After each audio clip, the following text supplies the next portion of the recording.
Doctor Yunus সরকারের সাথে বিএনপির বড় ধরনের কোনো অঘটন ঘটেছে। আপনি অবাক হবেন যে বিএনপি এখন এমন পর্যায়ে এসেছে যে ডক্টর ইউনূস সরকারের বৈধতাই তারা মানছে না বা মানতে চাইছে না।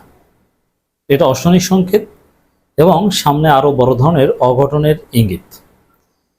কেন, কোন বিশ্বাস থেকে, কোন ভয়ে বিএনপি ডক্টর ইউনূস সরকারের বৈধতা নিয়ে প্রশ্ন তুলল? ডক্টর ইউনূসের বিরুদ্ধে বিএনপি নানান কিছু বলেছে। প্রথম দিকে কিছুদিন বিএনপি ঠিক ছিল, ডক্টর ইউনূসের পক্ষে ছিল, কিন্তু পরে যখন দেখলো যে না, বিএনপির চাঁদাবাজিতে এবং কারচুপি করে ক্ষমতায় আসার যে চেষ্টা, তাতে প্রফেসর ইউনূস বাধা, তারপর থেকেই ডক্টর ইউনূসের বিরুদ্ধে বিএনপি নানান ষড়যন্ত্র শুরু করেছে। সেই ষড়যন্ত্র করতে করতে করতে করতে এখন একদম আওয়ামী লীগের লাইনে বিএনপি চলে এসছে। আওয়ামী লীগ কি বলে ডক্টর ইউনূস সরকারকে? যে অবৈধ দখলদার ইউনূস সরকার, অবৈধ সরকার। আওয়ামী লীগের অ্যাড্রেসিংটা কি এই ইন্টারিম গভর্নমেন্টের প্রতি? আই রিপিট, অবৈধ সরকার।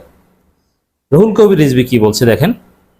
অন্তর্বর্তী সরকার কোন আইনের ভিত্তিতে? প্রশ্ন রিজভীর। এই প্রশ্ন অর্থ কি? এই সরকারের আইনি ভিত্তি নেই, সরকারের বৈধতায় বিএনপি বিশ্বাস করে না। কারণ রুহুল কবির রিজভী প্রশ্ন তুলছেন যে এই সরকারের আইনি ভিত্তি কি।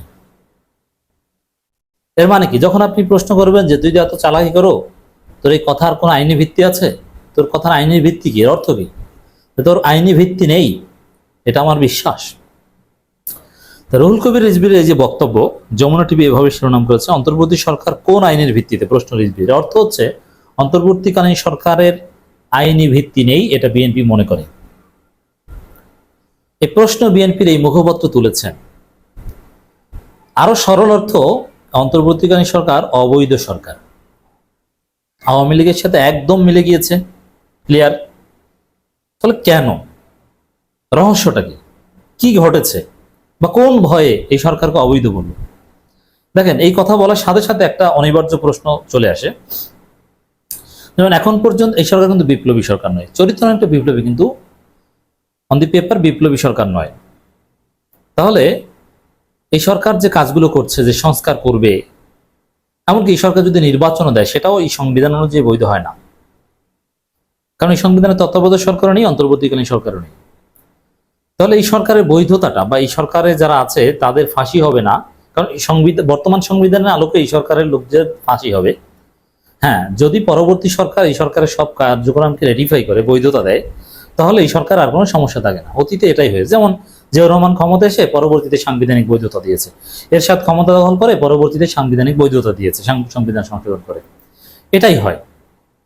এখন বিএনপি যেহেতু এই সরকারের বৈধতার ভিত্তি নিয়ে বা আইনি ভিত্তি নিয়ে প্রশ্ন তুলেছে, অর্থ বিএনপি ক্ষমতা আসতে পারলে এই সরকারের সব কার্যক্রমের বৈধতা দিবে না। আওয়ামী লীগ যেরকম অনেক পরে হলেও এরশাদ সরকারের, জিয়াউর রহমান সরকারের সামরিক ডিক্রিগুলোকে অবৈধ ঘোষণা করেছিল, ঠিক তদ্রূপ ডক্টর ইউনূস সরকারের সব কার্যক্রমকে বিএনপি ক্ষমতা আসলে অবৈধ ঘোষণা করবে। সেই ইঙ্গিত হচ্ছে রুহুল কবির রিজভীর আজকের এই বক্তব্য। এখন এই সরকারের কার্যক্রমকে যদি অবৈধ ঘোষণা করে বিএনপি, তাহলে এই সরকারের লোকজনকে, ইনক্লুডিং ডক্টর ইউনূস, তাদেরকে ফাঁসিতে ঝুলানো যায়, ফাঁসি দেওয়া যায়। আসিফ, নাহিদ, মাহফুজ, আরো যারা আছেন, আসিফ নজরুল, এদেরকে ফাঁসি দেওয়া যায়। বিএনপি ফাঁসি দিতে পারবে, আওয়ামী লীগ বিএনপি মিলেমিশে ফাঁসি দিতে পারবে। এরকম একটা ভয় রুহুল কবির রিজভী এই বক্তব্যের মাধ্যমে দেখালো। এত কন্ট্রাডিকশনে সরকারের সাথে কেন বিএনপি চলে গেল? বিএনপির মনে অনেক কষ্ট আছে। বিএনপির এক ভিসি কুয়েটের, তাকে ঘাট ধরে ছাত্ররা পদত্যাগ করাচ্ছে। আমি যখন কথা বলছি তখন পর্যন্ত পদত্যাগ করেনি, কিন্তু ঘাট ধরে পদত্যাগ করাবে। এত সহজ না, পয়েন্ট অফ নো রিটার্নে চলে গিয়েছে। ওই ভিসি মাসুদ্দার টিকতে পারবে না। এরকম বিএনপির মনে অনেক কষ্ট। এই কষ্ট থেকে এই হুমকি, এটা তো আছে, ভয় দেখায় যে আমরা ক্ষমতা আসলে কিন্তু তোমাদের ফাঁসি দিতে পারবো, কারণ তোমাদের বৈধতা আমরা স্বীকার করি না। এটা তো আছেই। এর সাথে বিএনপি বিশ্বাস করে যে ডক্টর ইউনূস সরকার বিএনপিকে মাইনাস করবে, তারেক রহমানকে মাইনাস করবে। তারেক রহমান দেশে আসতে পারবে না, বিএনপি ক্ষমতা আসতে পারবে না। 111 সরকারের সময় যে -2 প্রজেক্ট নিয়েছিল সরকার, এখন নাকি -1 প্রজেক্ট হাতে নিয়েছে। এটা এই সরকার মনে করে, মানে বিএনপি মনে করে, মানে ভূতের ভয়। এখন এটা কেন মনে করে? কারণ হচ্ছে বিএনপি এমনিতেই মাইনাস হবে, কারণ তারা 24-এর বিরুদ্ধে অবস্থান নিয়েছে। 24-এর আন্দোলনকে তথাকথিত আন্দোলন বলছে। বিএনপি চাঁদাবাজি করছে, পুরানো লুটপাটের বন্দোবস্ত টিকিয়ে রাখতে চাইছে। তো এই প্রেক্ষিতে নতুন বাংলাদেশে বিএনপি টিকতে পারবে না, এটা স্বাভাবিক। যার ফলে ডক্টর ইউনূসের উপর -1 ফর্মুলার দায় চাপিয়ে দিয়ে ডক্টর ইউনূসকে ফাঁসি দেওয়ার হুমকি দিচ্ছে বিএনপি। এই যে বলছে যে এই সরকার আইনি ভিত্তিকই, এটা মানে তোমাকে ফাঁসি দিতে পারো ভবিষ্যতে, এর অর্থ হচ্ছে এটা।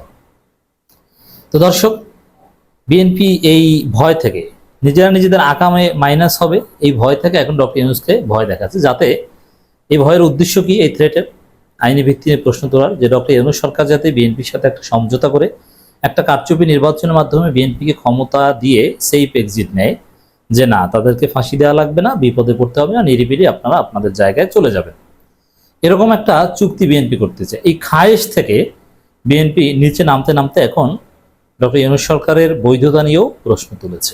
আশা করি রুহুল কবির রিজভীর যে এই বক্তব্য, এই বক্তব্যের রহস্য আপনারা বুঝতে পেরেছেন। অন্তর্বর্তী সরকারের আইনগত কোনো ভিত্তি নেই বলে মন্তব্য করেছেন বিএনপি সিনিয়র যুগ্ম মহাসচিব রুহুল কবির রিজভী। তা আইনগত ভিত্তি নেই এর অর্থ কি? এই সরকার অবৈধ, তাহলে এই সরকারের বৈধতা মানছে না বিএনপি। বুঝতে পারছেন কত বড় ঘটনা রাজনীতিতে? এছাড়া তিনি বলেন আওয়ামী লীগ রাজনীতি করবে কিনা সেটা আইন আদালতের ব্যাপার। মানে এই সরকারের বৈধতা নেই, কিন্তু আওয়ামী লীগ রাজনীতি করবে কিনা সেটা এখনো অবৈধ না। এই সরকার অবৈধ, কিন্তু আওয়ামী লীগ অবৈধ না। আর আওয়ামী লীগ অবৈধ কিনা সেটা আদালতের বিষয়, এখন পর্যন্ত অবৈধ হয়নি, এটা রুহুল কবির রিজভী বলছেন। আমি যে বিএনপি আওয়ামী লীগকে এক কাতারে বিশ্লেষণ করি, এটা রহস্য বুঝতে পারছেন? তা আমি বুঝি একটু আগে, আপনারা একটু পরে বুঝেন। অনেকেই বলেন যে ভাই বিএনপি আওয়ামী লীগকে এক কাতারে এভাবে রাখেন না। ভাই বিএনপি আওয়ামী লীগ তো এক কাতারে এসেছে, কেন রাখবো না? এই যে আওয়ামী লীগ বৈধ, কিন্তু ডক্টর ইউনূস সরকার বৈধ না। কত দূর নিচে নেমেছে বিএনপি। এছাড়া তিনি বলেন কিন্তু আপনারা যে অন্তর্বর্তী সরকার, সেটা কোন আইনের ভিত্তিতে? মানে আইনি বৈধতা নেই, অবৈধ সরকার, দখলদার সরকার। তাহলে মাঠে নামেন ডক্টর ইউনূসের বিরুদ্ধে, আমরা খেলবো ডক্টর ইউনূসের পক্ষে। মানিকগঞ্জে এই কথা বলেন রিজভী। বলেন আওয়ামী লীগ ভবিষ্যতে রাজনীতি করবে কিনা তা নির্ধারণ করতে হবে অন্তর্বর্তী সরকারকেই, কারণ প্রশাসন এখন এই সরকারের হাতেই। তিনি আরো বলেন আওয়ামী লীগ ভয়ঙ্কর সন্ত্রাসীতে দমন করতে হলে কি ধরনের আইন প্রণয়ন করতে হবে তা সরকার জনগণের কাছে খোলাসা করতে হবে। এগুলো ফাও কথা। এই সময় বিএনপি চেয়ারম্যান যাই হোক, দর্শক, জনগণের একটু জবাব দেখি, রিজভীকে জনগণ কি জবাব দিয়েছে। এই নিউজ যেসব জায়গায় এসেছে সেখানে জনগণের মন্তব্য একটু দেখি আমরা। একজন লিখেছে ইতেরে মানে এই লোককে পাগলা গারদে ভর্তি করে দেয়াই উচিত। আরেকজন লিখেছে এর পল্টনে কেসি গেটে 17 বছর ধইরা রাখছিল হাসিনা, সেটাই ভালো ছিল। তখন একজনে জবাব দিয়েছে যে এই সরকারের বৈধতা কি। প্রথম কথা হচ্ছে এই সরকারের বৈধতা গণঅভ্যুত্থান, গণবিপ্লব, আর বাকি কোনো বৈধতা আমাদের খোঁজারই দরকার নেই। নতুন বাংলাদেশ, রিসেট বাটন, নতুনভাবে যা হবে ওইটাই বৈধ, আগেরটা বাদ। এটা হচ্ছে আমার মন্তব্য। আর দ্বিতীয় হচ্ছে যে আপনারা জানেন যে 9 আগস্ট আপিল বিভাগের পক্ষে, অন্তর্বর্তী সরকার গঠনের পক্ষে মত দিয়েছিল আপিল বিভাগ। সংবিধান 106 অনুচ্ছেদ অনুসারে রাষ্ট্রপতি 8 আগস্ট মত চান, 9 আগস্ট এই মত দেওয়া হয়। অতএব এই সংবিধান অনুযায়ী এই পয়েন্টে 106 অনুযায়ী বৈধ। আমরা সেদিকে যাচ্ছি না। এই সরকার বৈধ না অবৈধ, এই জবাব আমরা দেব মাঠে।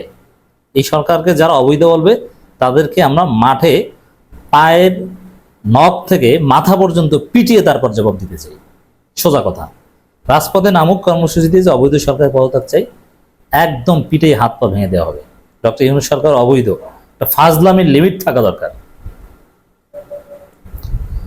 একজন লিখেছেন যে আইনে খালেদা থেকে সকল রাজবন্দী মুক্তি, জনগণের রক্তে অর্জিত অন্তর্বর্তী সরকার। এদেশের জনগণ এখন বুঝতে পারছে আপনারা কেন এতদিন ধরে ক্ষমতার বাইরে। এবং আওয়ামী লীগ যে এদেরকে ক্ষমতার বাইরে রেখেছিল এটা ঠিক আছে, জনগণ এটাও মনে করছে এখন। জনগণের ক্ষমতার আইনে আছে। জবাব, এদের কিছু বলার নেই, এরা ক্ষমতার স্বপ্নে মগ্ন। তো দর্শক, এই অঘটন বিএনপি ঘটালো, ডক্টর ইউনূস সরকারকে অবৈধ আখ্যা দিল।